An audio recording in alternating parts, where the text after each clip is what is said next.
Good afternoon, everyone. Welcome to our July 17th webinar entitled Thou Shall Not, a refresher on all the items associations cannot prohibit. So today we are going to be going over the various items that over the years our legislature has decided that associations cannot prohibit their owners from installing. And some of them are very, very recent, and some go back to 2005. But we're going to go through all of them today. But before we do that, a little humor and a little bit of housekeeping. My name is Alina Gilbert. I am right there. You should be able to see me. Hello. And thank you for joining us today. If you have not done this webinar before, the bulk of your screen should be this PowerPoint that says liquor. On the left side, you should be seeing me, the presenter. Hello. And on the right side, you're going to see a chat icon.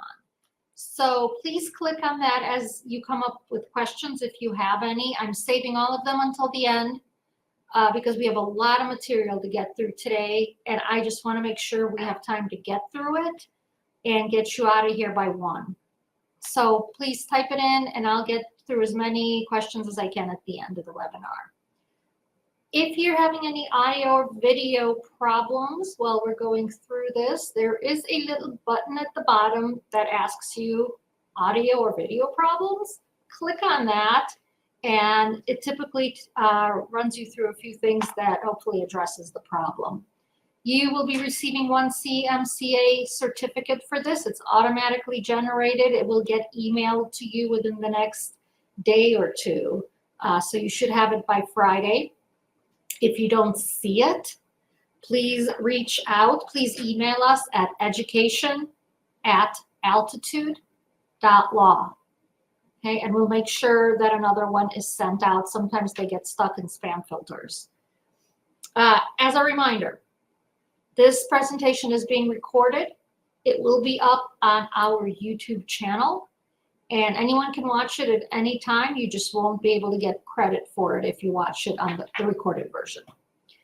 And at the very end of the webinar, we will have a questionnaire pop up.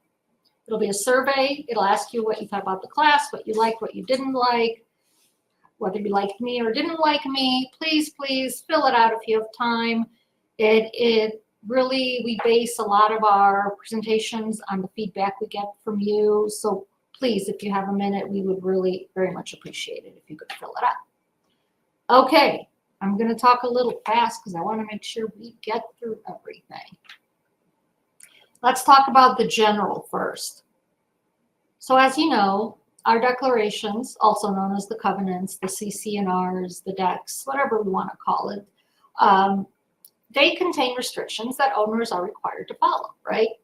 It is a recorded document, which means if I purchase a home in this community, whether I get a copy of the covenants, whether I read my copy of the covenants, I am bound by everything that's in there, and I am required to comply with it legally. Legally, I am on notice, and I have agreed to comply with everything. But associations also have to comply with state and federal regulations that impact them. So what kind of state and federal regulations? Below is just a list of a few things. The Colorado Common Interest Ownership Act, KIWA, that's the first one. Nonprofit Condominium Act, there's fair housing laws, FCC, bankruptcy code, etc. So these items these are statutes impact also associations' rights and what they can and cannot do. So in that sense, what we're really looking at is we have a set of covenants, and in it has restrictions, and it tells homeowners you can't do this, you must do this, etc. But at the same time, kind of over and above that, we have state and federal laws that may trump whatever we have in our covenants and make them unlawful or make them impossible to enforce. And that's really what I want to talk about today. Okay, so most restrictions on the associations really are contained in Kiowa, and you will see that today we're going to be focusing primarily on the language in Kiowa. Although we do have some restrictions that come from other statutes, and we'll briefly touch on those as well. But all in all, we're looking at about 16 prohibitions of what associations cannot prohibit. So without further ado, we are going to start. This is something I want to talk about very briefly, but it is something attorneys talk about a lot when it comes to these types of government regulations. And the question really is there some sort of a constitutional violation going on here by governments adopting, and not just in Colorado, it's all over the nation, governments adopting these types of regulations over associations, telling them what they can and can't prohibit. The declaration is generally viewed as a contract. Even though it's not physically signed by the homeowners, like I said, they are on legal notice and they do legally acquiesce to it by purchasing a home in the community and being on, and having that document recorded. So it is a contract for the most part. And in the Constitution, it says, no state shall pass any law impairing the obligation of contracts. So if that's the case, if states cannot adopt any kind of legislation that impacts obligations of contracts, and they're adopting these various modifications to Kiowa saying, nope, sorry, association, even if your declaration says that owners can't have X, we're going to say that they can. So they're modifying a contract really through the legislation. And the Constitution has been viewed by courts in the past as a right to have a right to contract free from unreasonable government regulations, i.e. liberty of contract. So it's just a little bug I want to plant in everyone's ear, not like it's going to, we're going to do anything about it, but it is something that has a lot of attorneys kind of thinking about how is this happening all over the nation, given the constitutional clause and right to contract. All right, but now we'll move on to the stuff we really can't prohibit.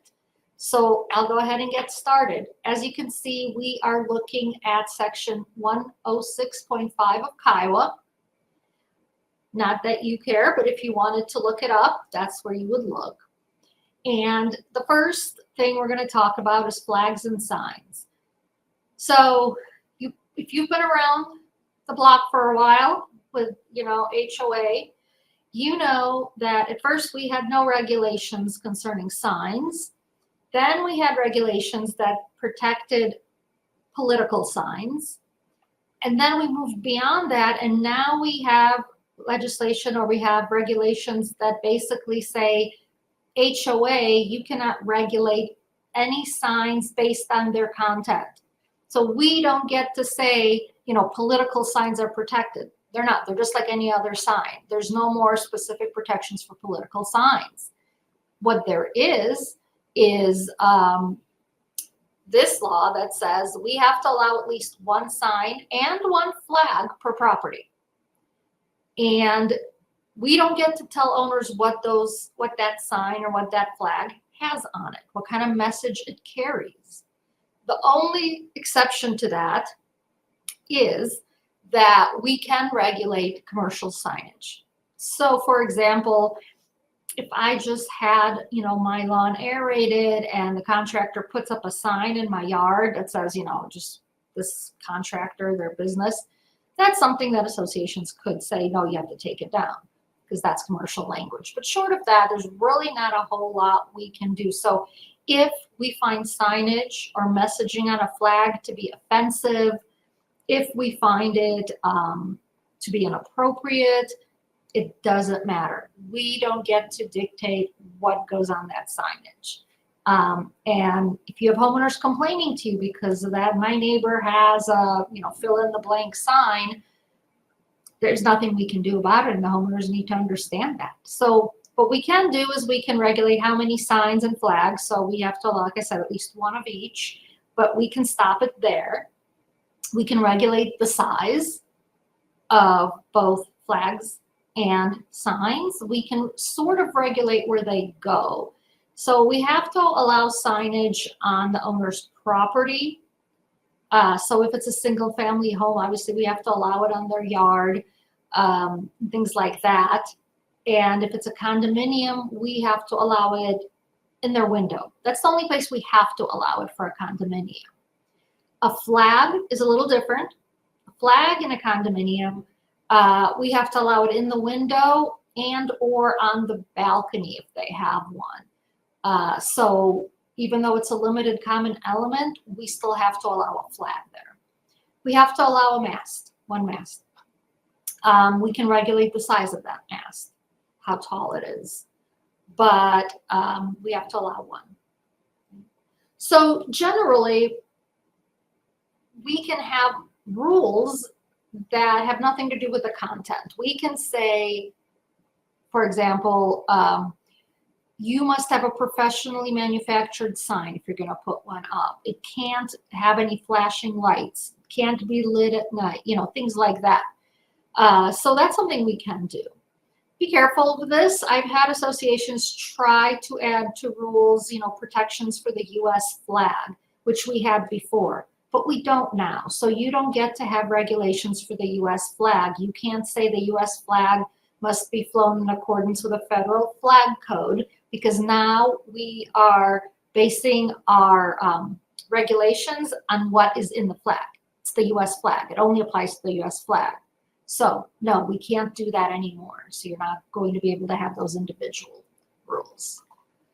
Next, religious items and symbols on entry doors and door frames. This came out of a relatively famous lawsuit. I believe it was out of New York. And it was a Jewish family, and they had a mezuzah on their door frame. And a mezuzah, for those of you who don't know, it's like this little thing about this long, this wide, and it contains holy scriptures in there, and it's part of the Jewish religion to have that on your door frame. It's supposed to protect you. And so they had this, and the association told them they had to take it down.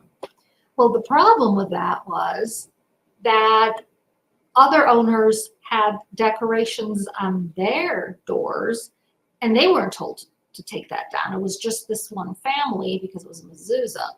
And so, needless to say, this went to court. It was a very clear-cut case of discrimination based on religion. And so I think our legislature followed suit and said, hey, you cannot do this. You cannot prohibit religious items on the door frames.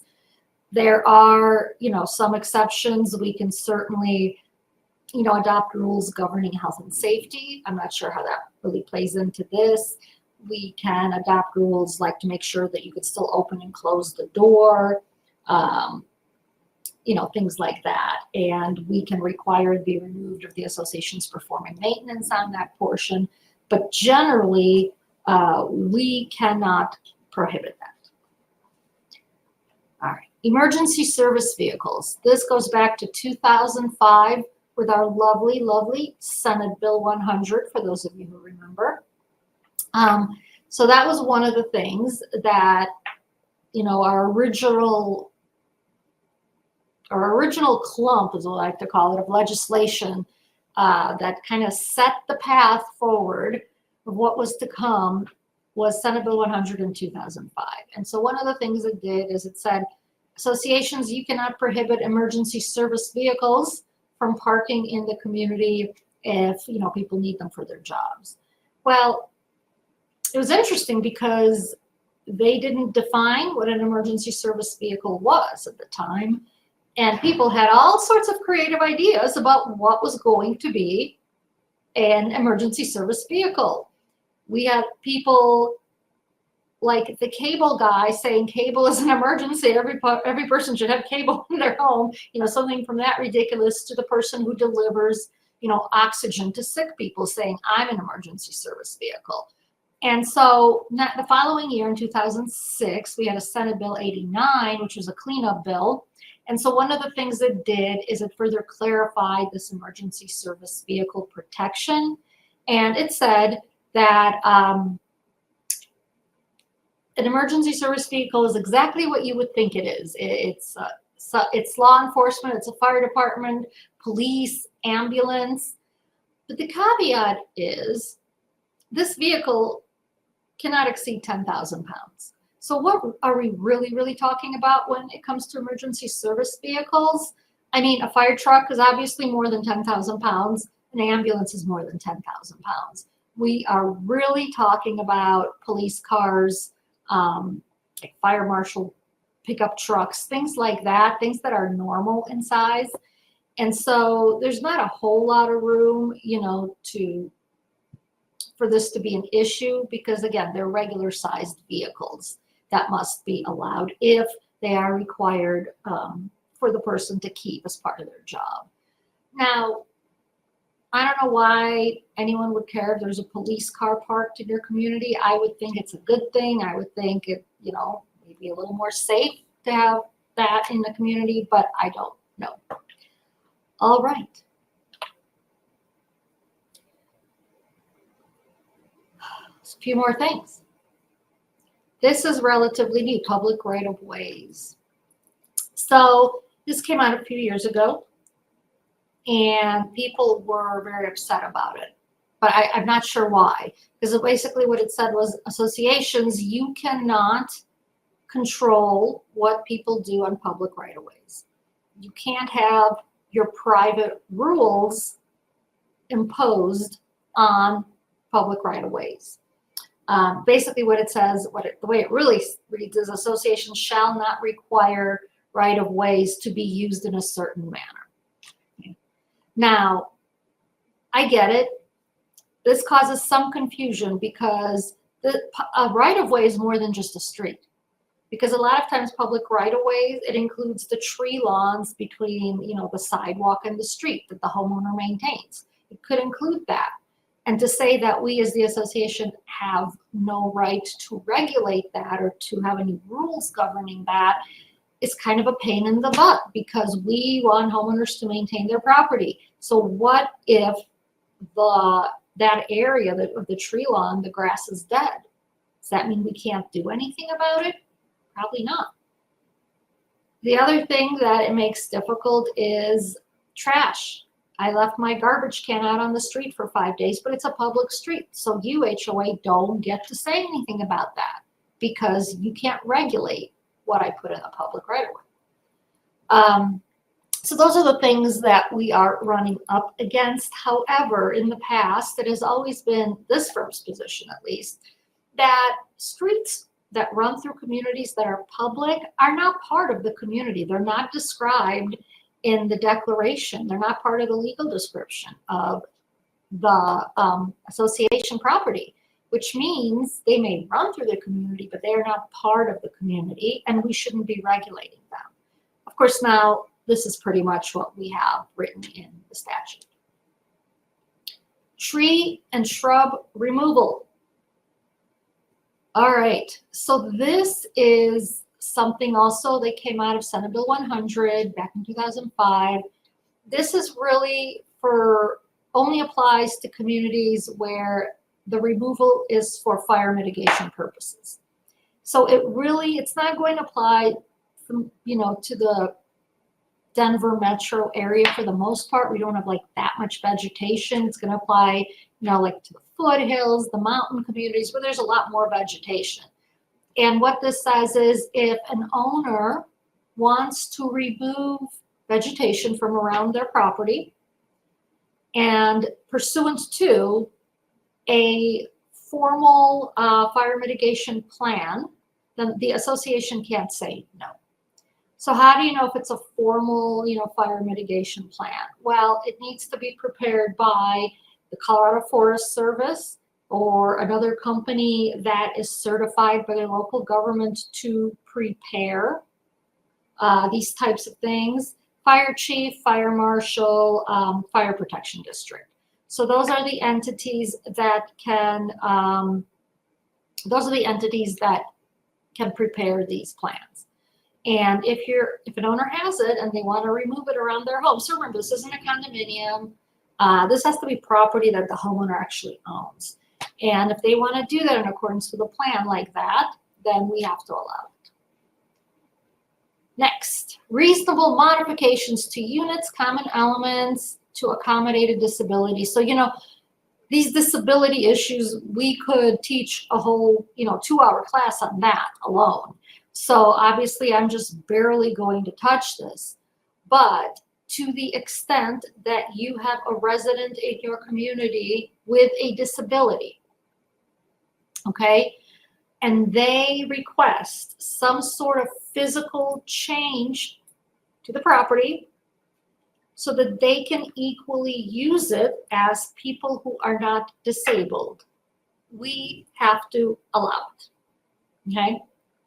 So what does that mean? What does that really pertain to? Well, if you have, people in wheelchairs, they may ask to put a wheelchair ramp that goes up to their door. And we can't really deny it, assuming they are, in a wheelchair, they're hard of walking, they're using a cane, whatever it is. We can't, deny it to accommodate their disability. What we can do is require them to pay for it, and we can require them to go through architectural approval process for it, but we can't deny it, okay? So this comes up a lot with a lot of different things. We see it with like homeowners requesting curb cuts. We see it with owners requesting like a pool lift, all sorts of different things. It comes up in different ways. So just keep an eye out for that and know that we cannot deny this as long as it's a reasonable modification. And what's reasonable, like I said, that's a whole 2-hour class right there. Okay. Renewable energy generation devices. This is also referenced in this statute that I put in there. That's the actual legal citation to the statute. But basically, what this particular statute addresses is solar panels and wind electric generators. Okay, those are the only two things that are addressed here. So what does it say? Well, other than we can't prohibit solar panels and we can't prohibit electric generators, where does this apply? This applies on property that the homeowner actually owns. Okay, so if we're talking about a condominium community where the homeowners don't own the roof and they don't own the land, then this doesn't apply. Most of the time we're looking at townhomes or we're looking at individual single-family homes for these types of things.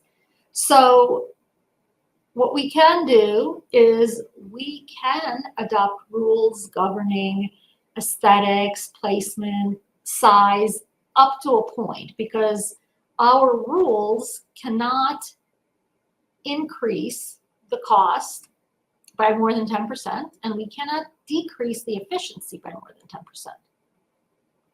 So if we have a rule that says you can only put solar panels on 30% of your roof surface, and they want to do it on 80 or 70% of the roof surface, clearly this rule is going to reduce what they can get, what they can save by more than 10%. And we're not going to be able to enforce something like that, okay?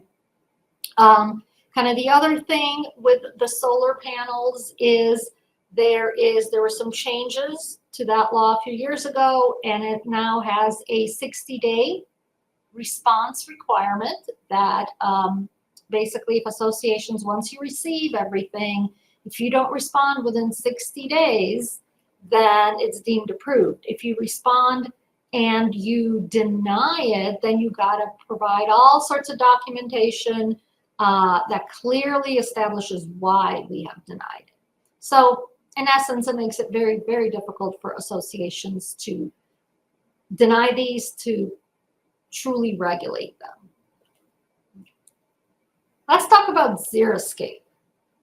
There is a lot of stuff when it comes to xeriscape. I know I only have like 4 little check marks here. But there's a lot of stuff. And again, I'm going to touch upon it fairly briefly because because there's a lot and we need to get through the rest of this stuff. So what does this apply to? So this applies to property that is both owned by a homeowner and maintained by the homeowner. So if it's property that's owned by the owner but the association maintains it, doesn't apply. If it's a limited common element that is not owned by the owner but the owner maintains it, it does apply. Okay, so we're really looking at maintenance more than ownership in this particular case. Okay, so what does it say? Well, A, we can't prohibit xeriscape, right? We can't prohibit it. We can regulate it. We can have rules in place. However, those rules cannot require more than 20% to be non-vegetative turf. And we have to allow at least 80%, which makes sense, to be vegetation, drought tolerant vegetation. Okay, so those are recently established rules. What else? We have to allow artificial turf in the backyard. We can regulate what kind of artificial turf, like you can't just roll a green carpet out there and say, hey, it's artificial turf, right? We can regulate that piece of it. Okay. We can also, you guys remember gardens? It was a big thing last year when that was added to the xeriscape provisions, the gardens. So as you recall, this is only applicable to your single family detached homes. We have to allow owners to put gardens in the front, back, side yards. And although we can regulate like the size, the general location, we cannot regulate what goes in those gardens. We can regulate like if there's an enclosure of the garden, what the materials are, but we can't regulate what is actually planted. We have to have 3 pre-approved garden designs that we put on the website that owners can utilize and create gardens based on those designs without having to go to the board for approval. Now, can we require them to let us know after the fact, hey, I installed this garden using this design? Yeah, I think we can. But we cannot require them to get approval from us if they are using that garden design. And the language in the statute also says if a specific type of vegetation is not available, that the owners can pick a reasonable substitute. And that's kind of reasonable in their eyes. What does that mean? I don't know, but I can tell you that if we require a sunflower and they plant a rose, I would argue that is not a reasonable substitute. They're completely different plants, But we have yet to see litigation on this. And so we'll see. A few other things. If you have someone with a dead lawn, which unfortunately in this heat we see quite a bit, statute says before we can require them to lay new sod, we have to give them a reasonable opportunity and time to plant seeds and to try and revive it that way. And then if that doesn't work, then we can require that they plant new sod. We also can't really pursue someone for a violation if their lawn is brown, assuming if we're on watering restrictions, that they are watering as much as they can pursuant to those watering restrictions. So if they're doing that and their lawn is still kind of brown, not a whole lot we can do about that. Although the practical side of this is, well, how do we know if they're really watering the full amount? How can we tell if all the lawns around them are green and they're the only ones that are brown? I'm going to have some suspicions there that they're not watering like they should be, you know? So unfortunately, it is circumstantial evidence to some degree, but these are things that we are governed by at this time. All right. The other thing on xeriscape, what we can govern, we can prohibit them from changing drainage. You know, that could be regardless of what kind of landscaping they're putting in, right? They can change drainage. We can have safety standards. And finally, we can enforce our fire buffers, if there's any there. Those things you can continue to do. All right, I'm out of breath. Let's move on. All right, some fun stuff now. Rain barrels. So rain barrels are also addressed in this other statute I just put in there. It just contains a definition of what a rain barrel is, and it's basically a container that can be sealed, that's put on top of the ground, like it's not in the ground, it's above the surface, and it collects water that's coming from the roof. That's pretty much what it says. So where do we have to allow rain barrels? Well, we have to allow rain barrels in our single-family detached homes. We also have to allow them in townhomes as long as the person who is putting the barrel down gets permission from their neighbor who they share a wall with, allowing them to put the barrel there. So that's kind of really the gist of it. I've seen associations adopt regulations where, you know, they say the size of the barrel can only be, you know, maximum of X, no more than 2 rain barrels, things like that. So you can have some regulations in place. You just can't prohibit it. For any of these things, though, that we're talking about right now, if these are things that are coming up in your communities over and over and over again, I would encourage you to adopt some kind of a rule or a policy governing these things. Because you can certainly have a policy on rain barrels, you can have a policy on xeriscaping, on signs, on flags. All of these things you can adopt regulations for. And technically, if you're not adopting any regulations, then you have no way of governing it.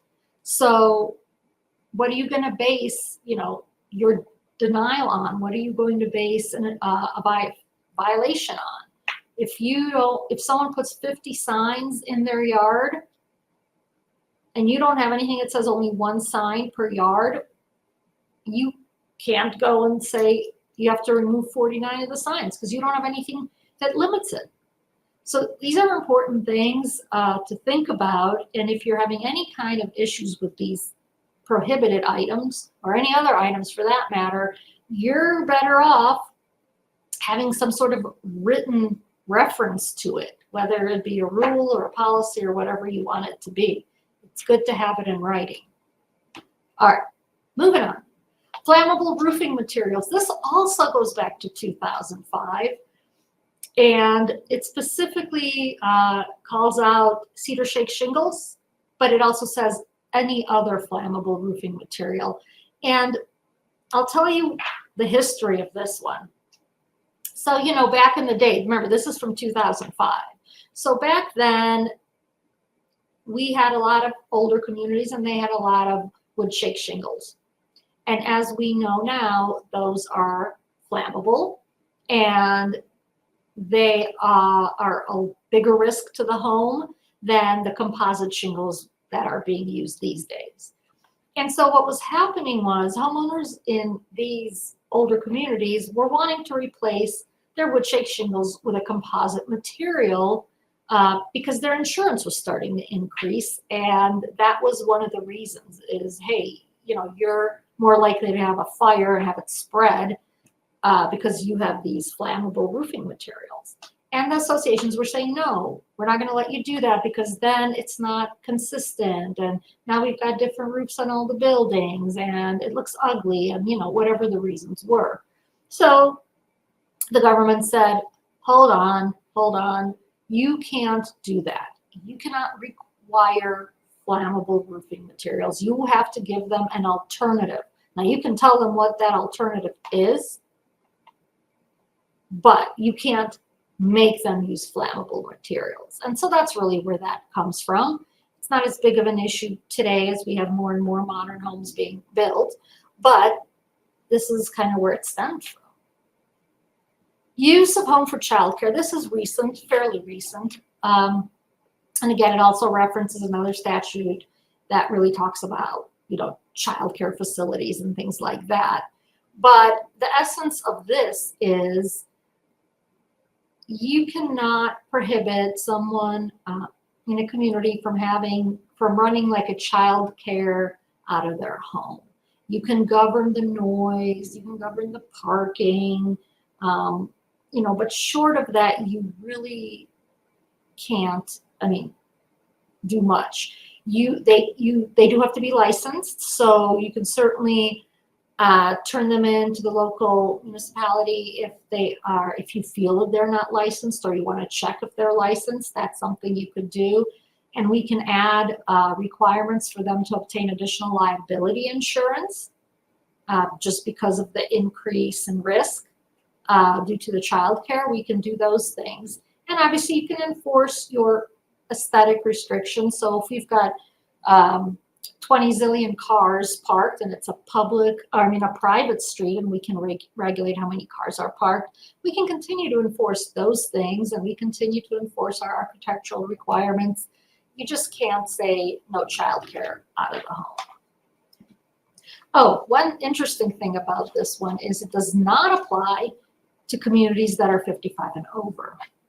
It makes sense when I think about it, because, okay, we want some peace and quiet. We want, older people here. So we're not going to, we don't want to deal with screaming children. And I guess that makes sense that we wouldn't want to have a daycare facility in that type of a community.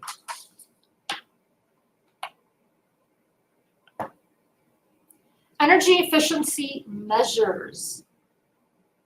So that's different than the energy generation devices, right? Because that was our solar panels, they create energy, the windmills, they create energy. These are measures that are supposed to conserve energy, okay? So what does it include? And what's listed here is pretty much out of the statute, and it's an exhaustive list. It says these are really the only things that are included, although the first one, as you can see, is a pretty broad item. Awning, shutter, structure marketed for the purpose of reducing energy consumption. So basically, if it's something that's marketed for reducing energy consumption, it could qualify as a protected item. One thing I would like to bring to your attention, what you don't see on here, right? What you don't see as being protected is an air conditioner. I cannot tell you how many times I have people reaching out to me saying, well, this owner says they can put an AC in their window because it's protected under this energy efficiency measure. And I say, in what world does an air conditioner save on energy? It doesn't. What it does is it sucks energy. It doesn't conserve energy. And so this does not fall under the bill. Don't get caught in that that whole lie. The owners are doing this all the time. Oh, I can have the AC, it's protected. No, it's not. It's not. Okay. So what else is protected? We got our attic fans, evaporative coolers, the things that you would really think should be protected. Retractable clotheslines is one that sometimes people forget about, and they prohibit clotheslines. And you can prohibit clotheslines that are not retractable, but you have to allow the retractable ones. And you can have rules kind of that govern this, that talk about the appearance, like where they put it, how big it can be, safety requirements, all that sort of stuff. You can still require they go through the architectural process. But what you cannot do is have a rule that effectively prohibits installation of these things. So for example, I saw a rule once where an association said no evaporative coolers on the roof, they can only be on the ground. And in one case, there was an owner, and I'm sure this is common, who could not have it on the ground, whether it was like there wasn't enough room, they couldn't get it installed that way, and they had to have it on the roof. And the association was adamant that no, if you can't put it on the ground, you can't have it.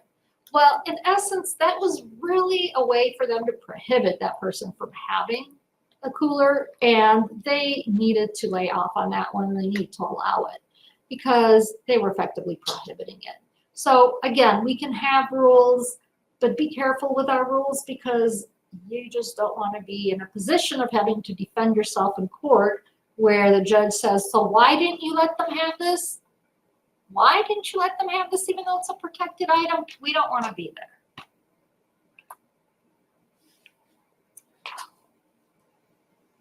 Electric vehicle charging stations. All right. So what's this? Well, it's a Tesla with a V8, right? So amidst, more and more folks getting their electric vehicles, there is an increased need for people to have charging stations for their vehicles. And this is actually a while back that this came about. I want to say like maybe 8 to 10 years, but time is kind of, I don't know, it's gurgled for me. But so this came out, and basically it was in an effort to help people with their electric vehicles who were living in these common interest communities and being able for them to be able to install their electric vehicle chargers. This applies to level 1 or level 2 chargers. Okay, those are not the big humongous ones, they're a little smaller. And what it says is you cannot prohibit a homeowner from installing a level 1 or 2 charger on their property or in a limited common element that's assigned to them. So that could mean an assigned parking space, that could mean a carport that's assigned to them, a garage, can mean all of those things. So remember, it's not just property they own, it is property that they have an exclusive right to use. So we have to allow it. Owners should be responsible for the electricity and for the cost of installation. So the question comes up quite often of, well, how do we know how much electricity it uses because this does not have a separate meter? And well, the answer is,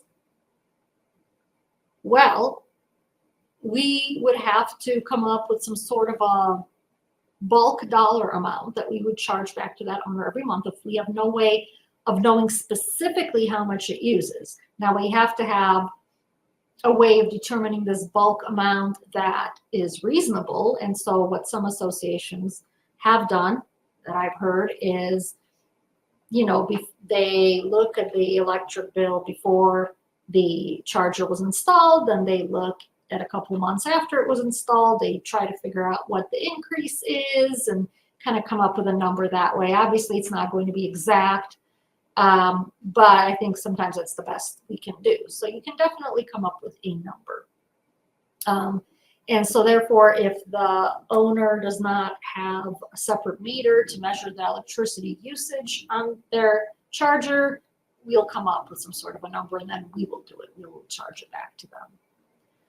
We can have rules. We can have rules that are, for safety concerns, for bona fide safety concerns. We can have a requirement for registering your, chargers, your vehicles, all that stuff. And we can have reasonable aesthetic provisions. So for example, here's a rule that I've seen that I think is quite enforceable. Owner wants to install a charger in their assigned carport, but to do that, the line for the charger would have to go all the way across the parking lot to, for it to be plugged in somewhere on the other side. And so the association said, no, you got to figure out a way for this to not, either bury it, have it go over, do something. This cannot be on the parking lot. It's a tripping hazard, and it's also, who knows what else it could do. So, and that was enforceable. They could do that because it is a trip hazard and it is a bona fide safety concern. So things like that we can definitely have, but just remember the goal is we can't prohibit them. All right. So this is the new stuff. The next 3 items are the things that we just talked about in our legislative updates, the things that we've been writing you about. These are 3 more things that in 2024, the legislature decided associations cannot ban. So one was the accessory dwelling unit, the ADU. And this was House Bill 1152. Now, these House bills go away. This is really now part of Kiowa, Section 106.5, just like the other things. So we don't need to refer to them as House bills anymore. They are now part of the law. Essentially, what it says is single-family detached communities. That's the only type of community this applies to, not townhomes, not condominiums, but detached homes. So individual standalone homes, you know, that have their yards and their lots. We, as associations, have to allow at least 1 ADU on the property. Now, you don't have to allow more than 1, but you have to allow 1. What's an ADU? Well, there's a pretty specific definition, and basically it's pretty much what it sounds like. It's a standalone living facility. It has to have a hookup to plumbing. It has to have a bathroom, a kitchen. It has to be able to sustain someone living there on their own without using any of the resources from, you know, the main home. So it's not going to be attached to the main home. It has to be separate, standalone structure. Okay. We have to allow between 500 and 700 square feet. Okay. Where does this apply? There's 2 types of jurisdiction this applies to. So one is an ADU supportive jurisdiction. That is a jurisdiction that has on its own said, we want to support people's rights to have these ADUs, and we are going to adopt this. Now, you would have to reach out to the specific jurisdiction that your community is in and ask them if they are supportive or not. However, the bigger issue is going to be the subject jurisdictions. And those they also have specific definitions, but essentially it's the jurisdictions that have a lot of people living there and fairly close proximity. So our big counties, Denver County, most of the west part of Arapahoe County, where there's a lot of people, Douglas County, Jefferson County, those counties are Boulder County. Those are all included in the subject jurisdictions. So if your community is anywhere in really the Denver metro area that's fairly condensed and crowded, you are going to be subject to this. If you're out in the mountains somewhere, you may not be. If you are out east, way east, you know, on the very east side of Arapahoe, you may not be. So again, you can check into whether your community is located in a subject jurisdiction or an ADU supportive jurisdiction. But like I said, if you're in like the general metro area, you're in a subject jurisdiction and this applies. Questions I have gotten on this, what concerns people is small lots. What if there's an owner with a very small lot? Can we prohibit them in that case from putting up their ADU? Well, the answer is we can't flat out prohibit it. We can have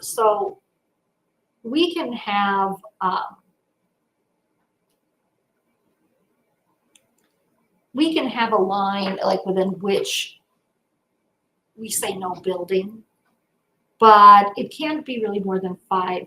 It's either 5 or 10 feet from the property line, right? So it's a no build zone, and it can't be more stringent than what we currently have on the primary residence. So if your setbacks for your primary residence are 5 feet, then you have to allow the ADU to be 5 foot in, things like that. And if they can't fit it in there, that's a whole different issue. Then they can't fit it, but we can't flat out prohibit it. We cannot require that the ADU be populated by the owners of the primary residence. We cannot require that they add a driveway for the ADU if there's already a driveway to the main residence. These are things we cannot require. We can have rules in place governing aesthetics. We can say it has to match the primary residence, all that good stuff. But we can't have rules that are more stringent than what we would have on the primary residence or on any other accessory unit that we allow in the community. Okay. All right. Fire hardened building materials, that's HB 1091, that's what it was. And this basically says, hey, we can't prohibit this. Okay, problem is with this bill is nobody really knows what fire hardened materials are. If you read the bill statute, it references building codes, it references other statutes, and if you really feel, like you want to take a chance, if you go to those places, you go to those statutes and you try to read them, it'll essentially tell you the definition of a fire hardened material is a fire hardened material. Wow. Okay. I don't know what to do with that. So that's going to be probably one of the big issues is nobody really knows what it is. So we can have, again, guidelines, for design, dimension, placement, appearance, that sort of a thing. But we can't increase the cost of these by more than 10%. So if our rules on these fire hardened materials increase the cost by more than 10%, they're not going to be enforceable. So I think in general, if you've got somebody coming to you and they have an application and they want to install metal fencing, okay, under the guise that this is fire hardened materials, I think we as an association have a right to say, can you provide documentation establishing this is a fire hardened material? And if they give you something like from the manufacturer that says this is a fire hardened material, or a statement from like the fire department saying it's a fire hardened material, I think we need to take it and we need to allow them to use it. But again, we won't know until we get more and more into this how it's really going to play out. Last but not least, in-home businesses, can't prohibit them anymore. And in the past, it's not like we ever really prohibited them. For the most part, we would say we don't want any external impact on the community. Like, I don't care if you sit in your room and you're on the computer and you're a CPA and you do all your, stuff at home, nobody cares. But if it comes to like having employees coming and going, traffic coming and going, those types of things, we typically didn't want to see. It's not clear how much of that we can continue to regulate here. Because we can't prohibit businesses in general. We can regulate, we can still have architectural control requirements, parking, landscaping, noise and nuisance type requirements. But again, until we get further into this, I don't think we're really going to know how far associations can go with these types of restrictions because it's not real clear. Because I don't think this allows the board now to say you can have a business as long as you don't have any customers or coming to your home. You can have this business as long as you don't have employees. I don't think we can regulate that far. But we can still have some sort of parking regulations that would allow maybe some cars to come and go, but not like fill up the entire street or the entire driveway or whatnot. So again, we'll have to wait and see how these three play out as we move forward. Please enjoy a comedic break for 2 seconds while I catch my breath. All right. I am going to now go to questions. Okay. I'll go through as many as I can. Will we get access to a copy of the presentation? Yes, it will be on our YouTube channel in the next couple of days. Keep an eye out for it. Okay. Per our declarations, no one can place or post a flyer, sign, etc. without prior board approval. 2 to 3 days ago, I removed a sign posted on a common light post. Did I have authority to do this as a current board member? If it's on a general common element, which it sounds to me like a light post is, then I would say, yeah, if we have a rule that says you can't place it on common elements. The sign protection is only for property, like I said, that is owned by the homeowner. So it doesn't mean they can go put signs on common elements or anytime they want. What about real estate signs? Those are generally considered commercial signage as well, so we can regulate that separately if we want to. Can prayer flags be regulated? No.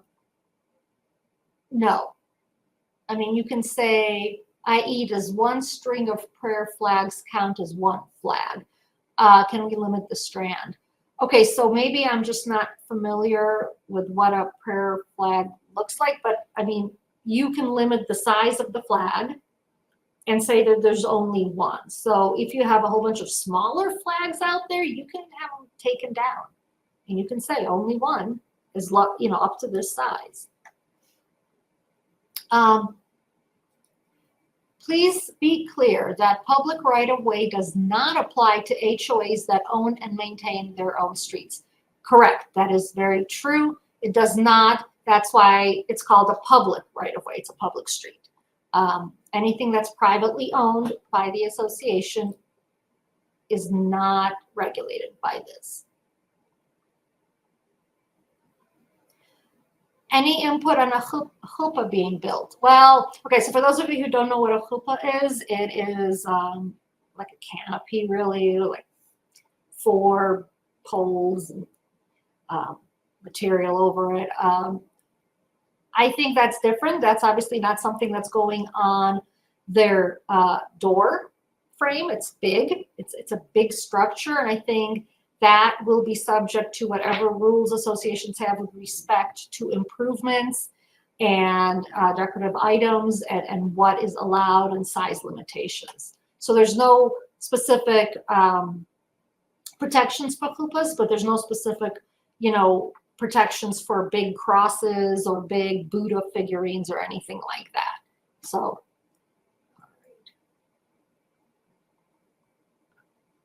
someone added a storage container on the side of the home of their home to store a mower and a snowblower, so their son-in-law and neighbor can help them without having to move the car every time they are there. They're disabled. So this is actually a good example. If they're disabled, this may be a request for what we call a reasonable accommodation, which is you make an exception to the rules for us so that we can have equal enjoyment of the property. I don't know enough about this case to tell you whether, you know, this is applicable or not, but it sounds like this may have been that type of a situation. Let's see, can an association or can a townhome association not allow hanging laundry in plain sight in contradiction, right, to dry laws? We have to allow on the homeowner's property or on their balcony, you have to allow the retractable clothesline. So if you're telling them they can't have a retractable clothesline because they're not allowed to dry in plain sight, then I would say, no, you cannot do that. If you're telling them, hey, you know, try to hide it from you as much as you can ask for that.